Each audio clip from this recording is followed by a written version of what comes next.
I have wide my video series 33 explained that there are three methods for assessing the working capital finance of an industry. They are MPBF method, sales turnover method, and cash budget method.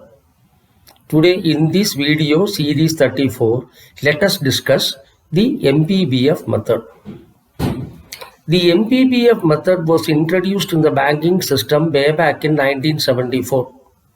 The MPBF method was introduced based on a recommendation given by a committee called Tanton Committee. Tanton Committee was appointed by the Reserve Bank of India with a reference to find out a way to assess the working capital finance requirement of an industry which can be made applicable to all banks. The reason for constituting this committee is prior to nationalization of the banks in 1969, all banks were doing what is called security-oriented lending. The business enterprise which can afford to provide a security to the bank was only getting the credit facilities from the bank. So the RBI wanted a shift from security-oriented lending to purpose-oriented lending. The Tanton Committee submitted its recommendations in 1974. They suggested three methods to calculate the working capital finance requirement of an industry. The methods were known as MPBF method 1, MPBF method 2, MPBF method 3. Out of the three suggestions given by the Tanton Committee, RBI approved two suggestions, that is the method 1 and method 2. Now, before going into the recommendations of the Tanton Committee, let us understand certain terms which will help us understanding the MPBF calculations better. First thing is, we need to know what is meant by gross working capital. Gross working capital is equal to the total current assets. We need to understand that any credit facility, the business enterprise has to bring in what is called as margin.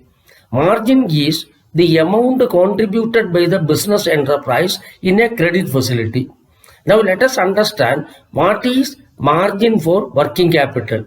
Margin for working capital is also called as net working capital. That is equal to the term liabilities plus net worth minus fixed assets minus non-current assets minus intangible assets, or in other words, the surplus of the long-term sources over long-term uses. Now we need to understand one more term called working capital gap. Working capital gap is equal to total current assets minus other current liabilities. You know, other current liabilities include the trade credit, advances received from the customers, short-term provisions, etc. But when we use the other current liabilities in the calculation of working capital gap, we exclude all borrowings from the banks. That is, other current liability means current liabilities excluding bank borrowings. So working capital gap is equal to total current assets minus other current liabilities excluding bank borrowing. Now let us move on to the Tanton Committee recommendations, which are specific to the working capital finance.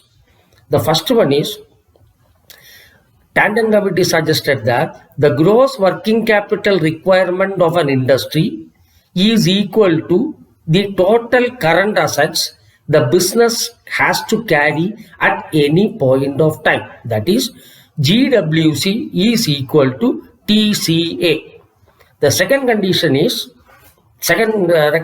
is, the business enterprise should bring margin for working capital finance. The third one is, while assessing the working capital finance based on MPBF method 1, the business enterprise should bring in a minimum margin of 25% of the working capital gap. Working capital gap, we know that is equal to TCA minus OCL excluding bank borrowing.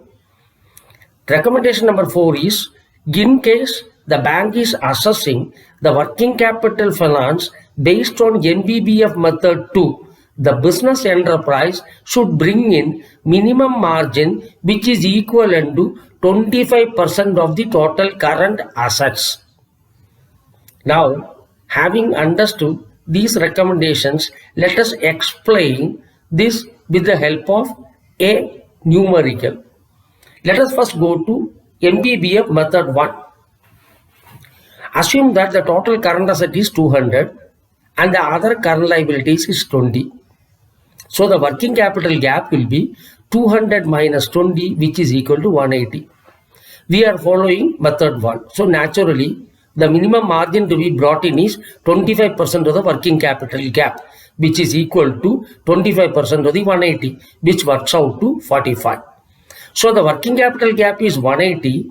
The customer brings in 45, and naturally the eligible working capital finance or MBBF using method 1 is 135. Now let us go to the MBBF method 2. Let us go by the same example that the business enterprises carries a total current asset of 200 and the other current liabilities excluding bank borrowing is 20. Naturally the working capital gap is 180. As per method 2, the minimum margin to be brought in is 25% of the total current assets, which in this case is 200 into 25%, which is equal to 50. So now the eligible MBBF or the working capital finance will be 180 minus 50, which is equal to 130. The only difference between the method 1 and method 2 is in the minimum margin calculation. The margin is higher in case of method 2. So naturally, the finance available will be less in case of MBBF method 2 compared to MBBF method 1. Now, one more thing we need to understand is, there are some business enterprises who are willing to bring in more margin than the minimum margin prescribed by Tandon Committee. Suppose in the first example, the minimum margin to be brought in is 45 and the business was eligible for 135 as working capital finance. Suppose instead of 45, the business is willing to bring in 50. Naturally, the working capital finance extended will be 130. That is 180 minus 50, which is 130. The same is applicable in case of method 2 also. Now, one more thing under MBBF 1 and 2, we need to understand that suppose there is a business enterprise which is engaged in domestic sale as well as export sales. So naturally there will be domestic trade receivables and export trade receivables. As per the Reserve Bank of India stipulation, there is no need to bring in margin for that part of the export trade receivables, because RBI wanted more export to take place, which in turn will increase the inflow of forex, which will help us reduce the trade deficit. Now to summarize, we have learned there are two methods, method 1 and method 2. And method 1 and method 2, the only difference is in the minimum margin to be brought in. In method 1, the margin is less, which is 25% of the working capital gap. In method 2, the margin is high, which is equal to 25% of the total current assets. In case the business is bringing more margin than what is required to be brought in, that higher margin has to be deducted to arrive at the MBBF or working capital finance. Similarly, if there are any export receivables, for that export receivables, the margin stipulated is nil. There is no need for the business enterprise to bring in margin for that one.